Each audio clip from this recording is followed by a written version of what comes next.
pensando, voy a salvar a los judíos y ser un héroe. Entró en ella diciendo, voy a ganar mucho dinero y asegurarme el porvenir.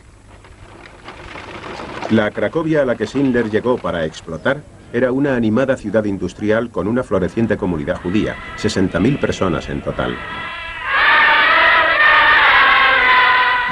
Pero cuando los ejércitos de Hitler invadieron Polonia, los judíos de Cracovia, además de los otros 3,5 millones de judíos de Polonia, pronto fueron diferenciados del resto de la sociedad. Los nazis decretaron que todos los judíos mayores de 10 años llevaran la estrella de David, un icono judío. Los nazis siguieron unas pautas muy concretas, que fueron coger a la población que estaba distinguida como judía y aislarla, denigrarla, confiscarle sus bienes y hacerle imposible seguir con una vida normal y explotar sus bienes. Schindler presenció cómo los nazis desalojaban a los judíos de sus viviendas, los apiñaban en guetos y luego se mudaban a sus casas desocupadas. Los nazis también asumieron el control de sus negocios, reteniendo a los trabajadores judíos como esclavos. Schindler gozaba de todos los privilegios de un nazi y comprendió que podía beneficiarse de la desgracia de los judíos. Empezó a informarse acerca de una fábrica propiedad anteriormente de judíos en las afueras de Cracovia. Siguiendo los consejos de Itzhak Stern, un contable judío que conoció, Schindler decidió asumir el control de la fábrica con Stern llevando los libros. Schindler estaba convencido de que podía hacerse con lucrativos contratos con el ejército, produciendo artículos de cocina de campaña y utensilios para los soldados alemanes. Desde su primer encuentro se creó un vínculo entre Schindler y Stern. Cuando Schindler llevó su conversación a la guerra, los asesinatos desenfrenados, a la religión, Stern vio una oportunidad para sembrar una semilla. Expresó un certero juicio de la sabiduría talmudista. Aquel que salva una sola vida, salva al mundo entero. El comentario no se le escapó a Schindler.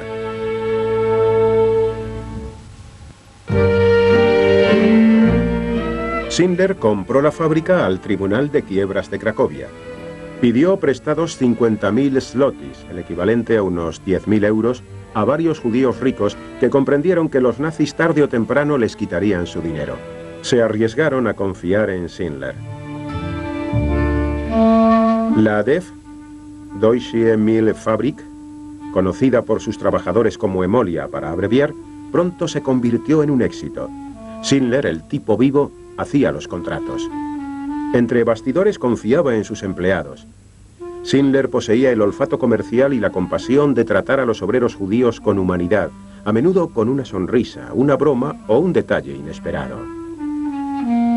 Se acercó a mi puesto de trabajo y me llamó por mi nombre. Y me hizo alguna que otra pregunta, no porque en realidad quisiera la información, sino por tener contacto humano con alguien como yo, un chico de 13 años. Y luego al día siguiente, cuando fui a por mi ración de sopa, me encontré con que tenían que darme 2 raciones, porque el señor Schindler había ordenado que me dieran una ración doble. Esa era la clase de persona que era.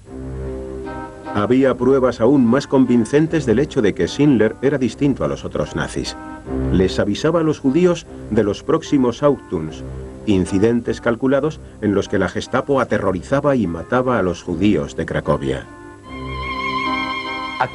Se desarrolló una especie de alianza entre Oskar Schindler y los prisioneros.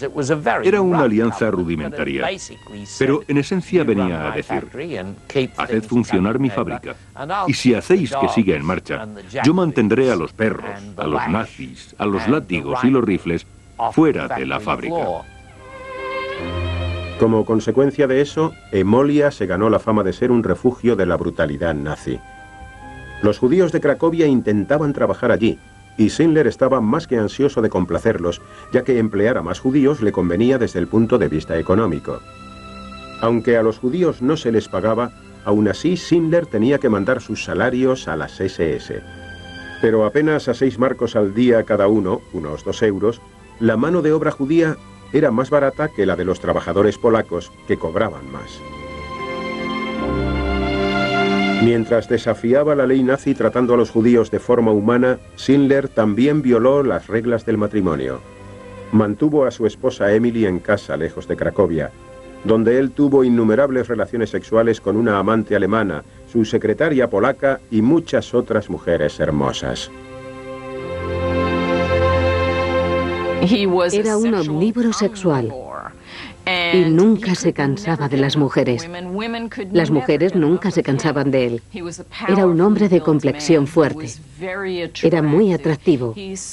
Olía bien, era guapo, exudaba sexualidad y carecía de autocontrol.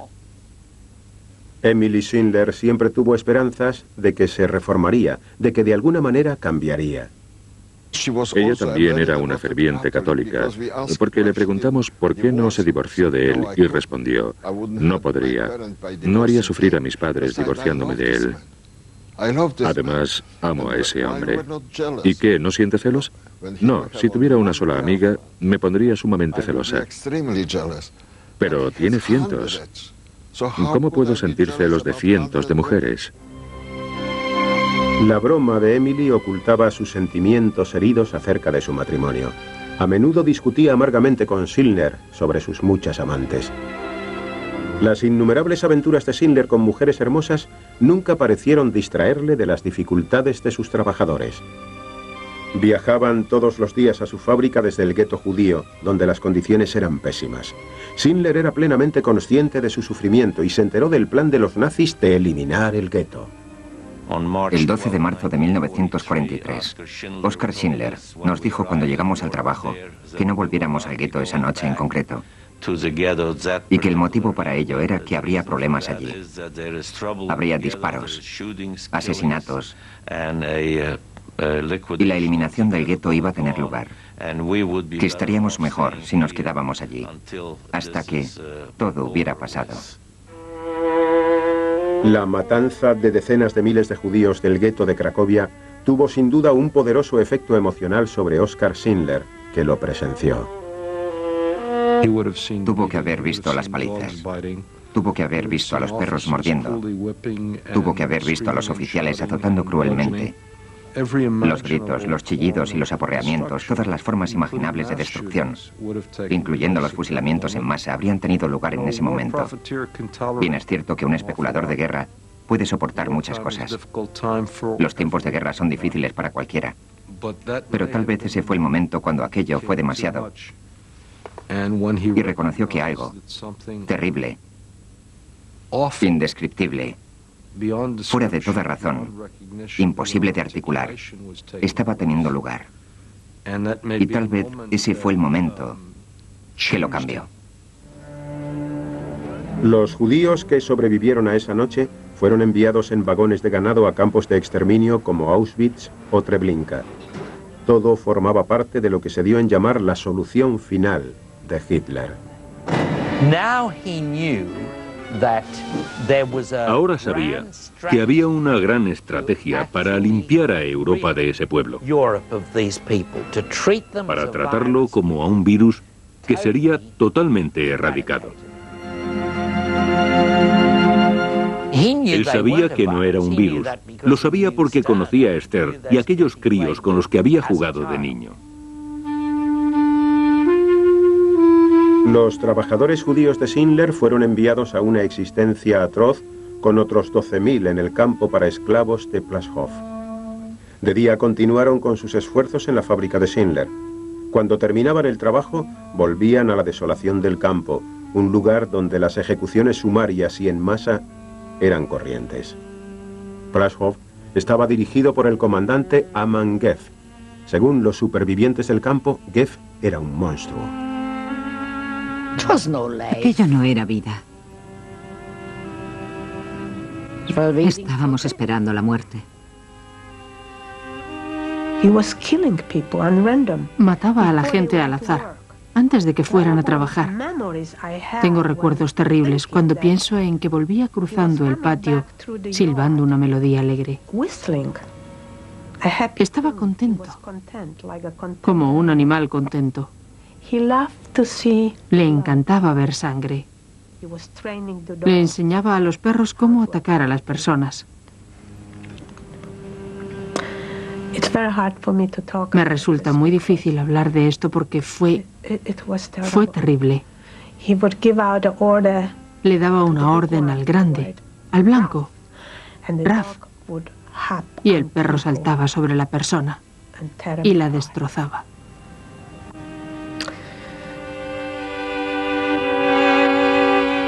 Este era el hombre con quien Schindler comía, bebía y se relacionaba.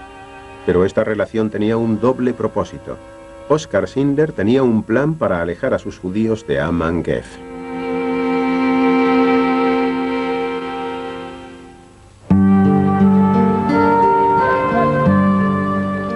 En 1943, los ataques mortales del régimen nazi al pueblo judío desplegaban toda su fuerza. En el campo de esclavos de Plaszow, el comandante Amman Geff dio rienda suelta a sus impulsos asesinos. Y sin embargo, pese a este entorno tan atroz, Oskar Schindler pasó muchas veladas alegres en la villa de Geff, con vistas al campo. Oskar era capaz de beber con el diablo, de hacer pactos con el diablo, y eso se debe a que en su interior también tenía mucho de diablo. Si Oskar no hubiera tenido esa mezcla concreta de sátiro, extraperlista, borracho y salvador, no habría podido salvarlos.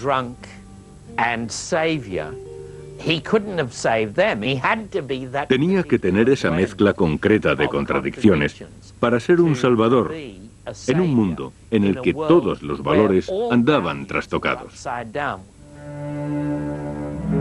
Para Helen Jonas Rosenweig, una criada judía en la villa de Geff, la estrecha relación de Schindler con él y su preocupación por los judíos la confundían. Oskar Schindler bajó a la cocina y me llevó a la ventana. Me dijo, ¿ves a la gente que baja la colina? Acarreaban piedras. Estaban cavando la colina. Me dijo, míralos, obsérvalos. ¿Recuerdas al pueblo en Egipto, tu pueblo judío, cuando estaba esclavizado y fue liberado de Egipto? Eso es lo que os va a pasar. Os veréis libres del infierno. Pronto Schindler empezó a cumplir con su palabra, aprovechándose de su estrecha relación con Geff y otros nazis de alto rango.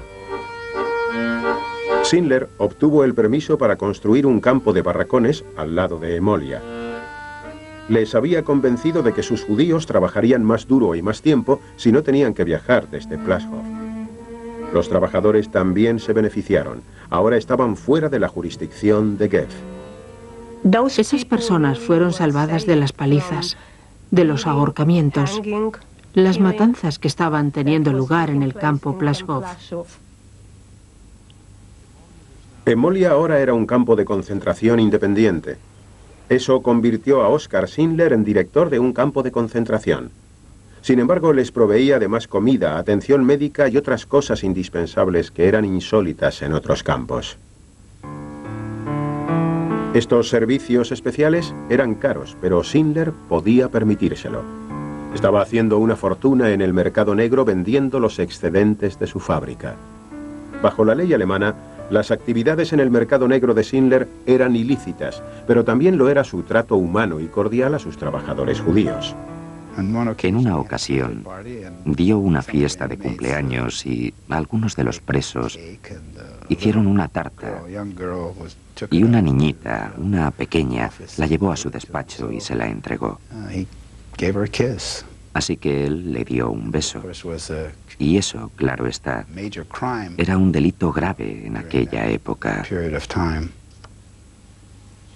Schindler fue arrestado posteriormente.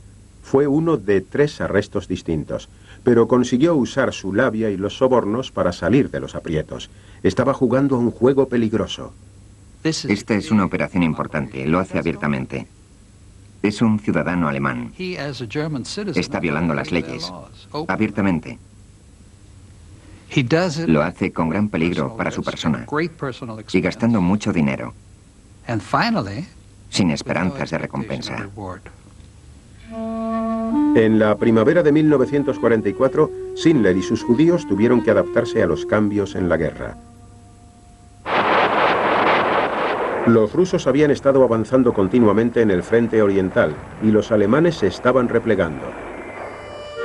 Los nazis ordenaron que todos los campos y subcampos en Plaszow y Cracovia fueran vaciados de sus trabajadores. En ese momento, Schindler pudo haber escapado fácilmente como un hombre rico, pero sabía lo que les pasaría a sus judíos si lo hacía. En lugar de eso, fue a Berlín, donde recibió la autorización para trasladar a sus obreros judíos a un nuevo emplazamiento en Brimlitz, un pueblo cercano al hogar de su infancia, en Zwickau. Convenció a los nazis de que su nueva fábrica produciría munición. Al conseguir que sus actividades y sus judíos fueran reclasificados como esenciales para el esfuerzo bélico, esperaba salvar a sus trabajadores de las cámaras de gas de Auschwitz. Todos los que fueran a Brimlitz con Oskar Schindler tenían que figurar en su lista, una lista que significaba la vida. Los judíos la llamaron simplemente la lista de Schindler. Unos 1.100 trabajadores tuvieron la suficiente suerte de que se incluyeran sus nombres.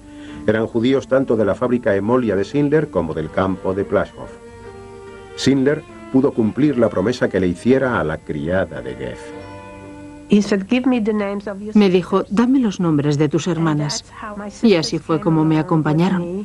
Sus nombres fueron incluidos en la lista. Yo no sabía nada de aquella lista. Los judíos de la lista de Schindler no fueron directamente a Brimlitz. Hubo dos alarmantes desvíos. Al principio, los 801 hombres fueron enviados al campo de exterminio de Gross-Rosen. 300 mujeres fueron enviadas a Auschwitz. Cuando vieron el humo saliendo de las chimeneas, comprendieron la mortal función del campo. Nos metieron en una sala de duchas y estuvimos allí de pie algún rato. No sabíamos qué iba a salir, si iba a ser agua o si iba a ser gas. ¿Nos iban a matar? ¿Nos iban a gasear? Lo ignorábamos.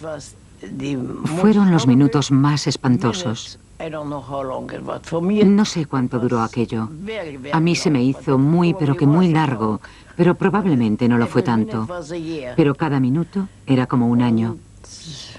Y entonces salió agua, solo agua. Schindler sabía de sobra que tenía que sacar a sus judíos de Gross-Rosen y Auschwitz. Dos de las mujeres ya habían muerto allí. Schindler explica cómo salvó a sus judíos de la suerte que tantos otros habían corrido. Da habe ich ungefähr 4 Wochen gekämpft. Die waren inzwischen mit anderen nach Auschwitz transportiert worden. Und es war ein Wunder, dass ich sie nach 4 Wochen nach einer namentlichen Liste frei bekommen habe. Natürlich hat das wiederholte Interventionen, Reisen nach Berlin und Auschwitz bedurft, Telegramme. Es würde zu weit führen, wenn man die Details diesen Kampf... Llegamos. Los hombres de Gross-Rosen llegaron a principios de noviembre. Para finales de noviembre de 1944, trajo a las mujeres de Auschwitz, 219, y nos dijo, lo recuerdo como si fuera ayer, gracias a Dios que estáis conmigo. Una sopa caliente os está esperando.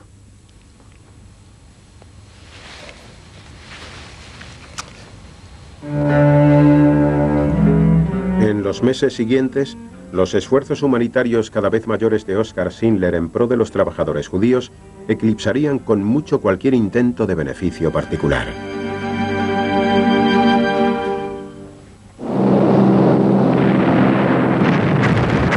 En enero de 1945 la guerra le iba mal a los nazis. Sin embargo, Adolf Hitler estaba resuelto a concluir su autoproclamada misión, resolver el problema judío. Los nazis casi habían conseguido exterminar a los 8 millones de judíos de Europa.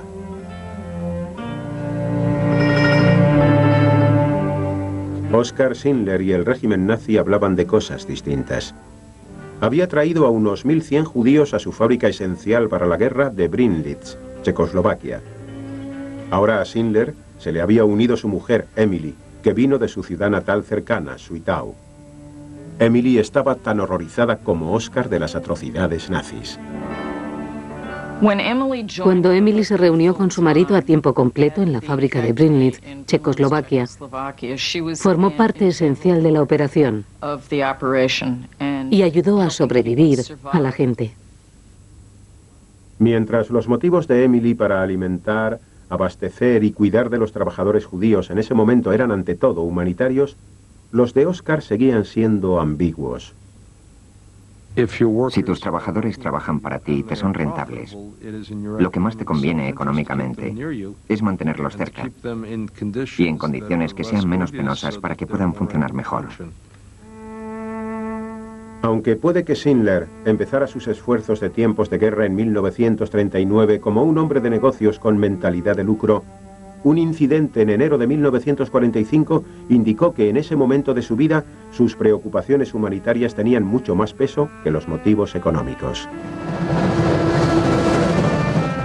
2 vagones de ganado llevando 132 judíos estaban en una odisea infernal que había empezado en una cantera nazi en Goleszo, Polonia.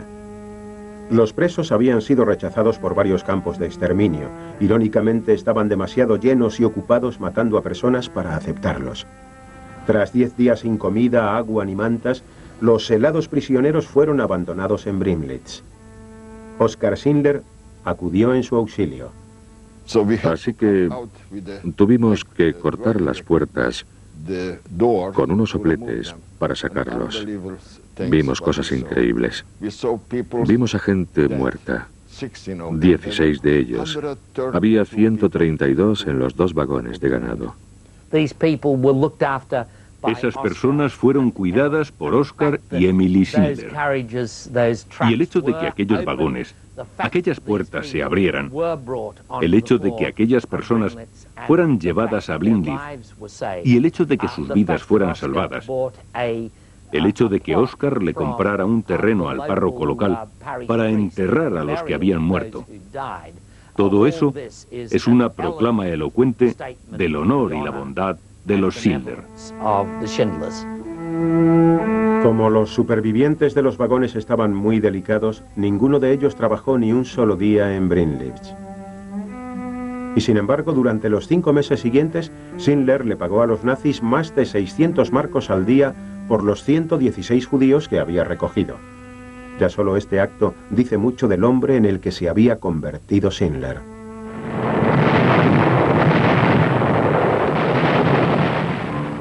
En la víspera del 8 de mayo de 1945, Oskar Schindler tenía una información importante que los judíos a su cargo habían esperado 5 años para oír. Schindler nos pidió que nos reuniéramos en torno a él. Se subió a algo alto y nos dijo que éramos libres, que la guerra había terminado. Los alemanes se habían rendido y que él se iba, y que los guardas que estaban detrás de él también se irían, y esperaba que nos fuera bien. Todos los presentes, o bien estaban llorando o riendo, o intentando acercarse a Schindler para besarlo y darle las gracias personalmente, lo que era imposible hacer entre 1000 personas. Fue una reunión cargada de emotividad, en la que por fin pudimos expresar nuestros sentimientos. La increíble hazaña de haber sobrevivido a la guerra. Y era Oskar Schindler quien nos había llevado a ese momento. Los 1.220 o 1.300 judíos que Schindler había salvado pronto se enterarían del alcance del holocausto nazi. 6 millones de judíos no habían tenido un Oskar Schindler que viniera en su ayuda y habían muerto. A partir de ese momento fueron los judíos de Schindler quienes entraron en acción en su favor siempre que fue necesario.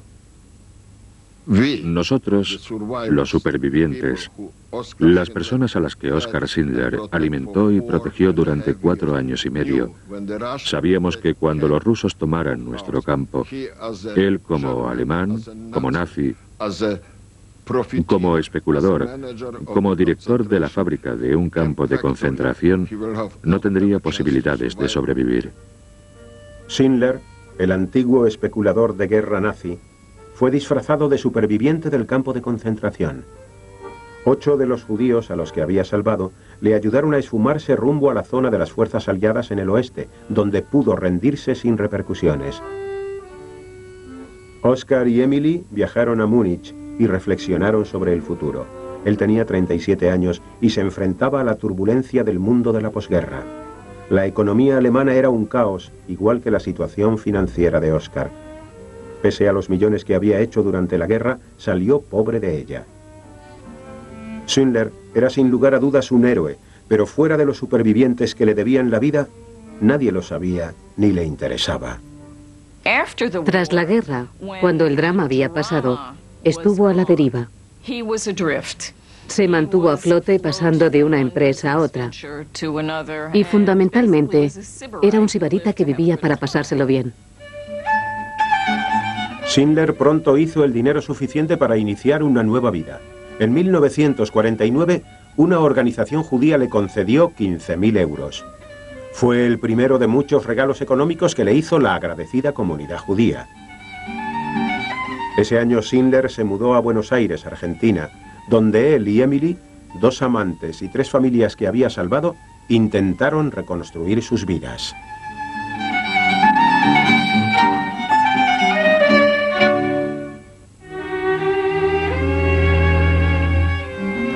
La vida de posguerra de Oskar Schindler, como todo lo que le había precedido, fue una sinfonía del contraste y la ambigüedad. Tuvo momentos de gran dicha y prolongados periodos de desesperanza. Aunque todas sus tentativas empresariales en Argentina fallaban, siempre consiguió encontrar el tiempo y el dinero para las mujeres hermosas. Estas actividades llegaron a su fin en 1957, cuando Schindler se arruinó. Al año siguiente dejó que su mujer Emily se las arreglara sola y volvió a Alemania. Nunca más volvería a verla. En Frankfurt, Schindler vivió en un apartamento de una sola habitación con vistas a la estación de trenes. Siempre que recibía dinero de diversas organizaciones judías, abandonaba la miseria de su apartamento y vivía algún tiempo a lo grande. En 1961, tras una serie de empresas fracasadas en Alemania, Schindler fue a Israel por invitación de un grupo de judíos que estaban entre aquellos a los que había salvado. 800 personas le dieron la bienvenida en el aeropuerto. A la sazón, Adolf Eichmann, el artífice de la solución final de Hitler, estaba siendo juzgado en Jerusalén. La prensa israelí se enteró de la heroicidad de Schindler en tiempos de guerra y resaltaron los evidentes contrastes entre los 2 ex-nazis. La prensa alemana también publicó historias sobre Schindler. De modo que cuando volvió a Alemania, sus compatriotas sabían todo lo que había hecho durante la guerra. Fue condenado en Alemania por traidor. Salvó a testigos de la verdad. 1.300 de ellos, niños, mujeres y hombres, que estaban vivos, hablarían y dirían la verdad. Mientras los juicios de Nuremberg habían imputado la responsabilidad de muchos de los líderes nazis, como Hermann Göring o incluso Amann Göth, que fueron ejecutados, había millones de antiguos nazis que se libraron de ser castigados y volvieron a la vida civil. Los compatriotas de Schindler le llamaron amante de los judíos, le tiraron piedras, nadie quería trabajar con él, incluso atentaron contra su vida. Schindler pensó en el suicidio, pero no le dio esa satisfacción a sus enemigos.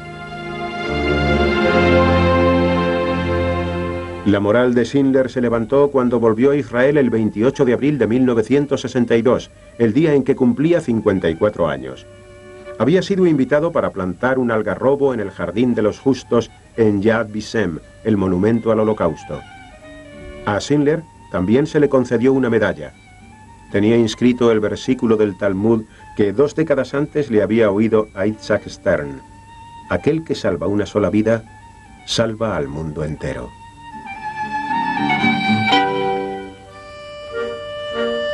En 1963, un artículo sobre el heroísmo de Schindler puso al tanto de su historia a los estudios Metro-Goldwyn-Mayer, que le hicieron una opción de compra de 50.000 euros. Como hizo siempre que tuvo dinero, Oscar se lo gastó rápidamente. La película de la Metro nunca se rodó. Los antiguos obreros de Oskar Schindler con el tiempo empezaron a llamarse Schindler-Juden, los judíos de Schindler. Sentían un vínculo de toda la vida con el hombre que les había salvado. En 1968 el superviviente Leopold Page y otros crearon una fundación que mantendría a Schindler el resto de su vida. El Schindler Youth Leon Leyson estuvo en la recepción celebrada en honor de Schindler en Los Ángeles. Recuerda su emotivo encuentro con el hombre que le había salvado a él, a sus padres y a 2 de sus 4 hermanos más de 2 décadas antes. Alargué la mano y empecé a presentarme porque caí en la cuenta de que yo era un hombre hecho y derecho y la última vez que me había visto aún no había cumplido 15 años, pero me interrumpió y me dijo: sé quién eres. Eres el pequeño Leyson. Schindler tuvo muchas emotivas reuniones con aquellos a los que había salvado. Durante el resto de su vida volvió cada año a Israel a celebrar su cumpleaños en visitas de un mes pagadas por los Schindler Juden. Fue una época maravillosa que, a decir de todos, pareció ser la más destacada de su vida en la posguerra. Cada vez que era invitado a Israel, se sentía como un rey. Era aceptado como la persona más importante. Y era apreciado por aquellas personas, querido por sus hijos, por la nueva generación. En 1973, Schindler le dijo a Page que quería ser enterrado en Israel. Al año siguiente, el 9 de octubre de 1974, Oskar Schindler murió en Frankfurt de un ataque cardíaco masivo. Solo tenía 66 años. La devastadora noticia se extendió rápidamente entre los Schindler Juden en todo el mundo. Lloramos. Fue una tragedia para todos nosotros. Y a veces me pregunto, ¿hicimos lo suficiente por él? ¿Cumplimos con nuestra obligación? Tal vez sí, tal vez no. Yo hice todo lo posible. Los Schindler Juden reunieron el dinero para hacer que sus restos fueran llevados a Israel. En la dedicatoria de su tumba en Israel, 500 supervivientes presentaron sus últimos respetos a su héroe y salvador. Pero Oskar Schindler sigue existiendo. Las personas tienen una alternativa en sus vidas. Y Schindler es un ejemplo de ello. Era un nazi, pero era una buena persona. Su historia le enseña a los niños en todo el mundo que pueden optar por no crecer odiando a aquellos que tienen una religión, una nacionalidad o una raza distinta. Pueden ver a Oskar Schindler como un noble ejemplo de actuar bien y oponerse a aquellos que obran mal. Él es una crítica a la generación de criminales. Les dice la verdad que ellos creen decir. Cuando dicen, bueno, todo el mundo lo hizo, no tuvimos más remedio, no podíamos haber obrado de otro modo, no había alternativa. Señalas que para Oskar Schindler la hubo. Él tuvo una influencia y la tuvo cuando contaba.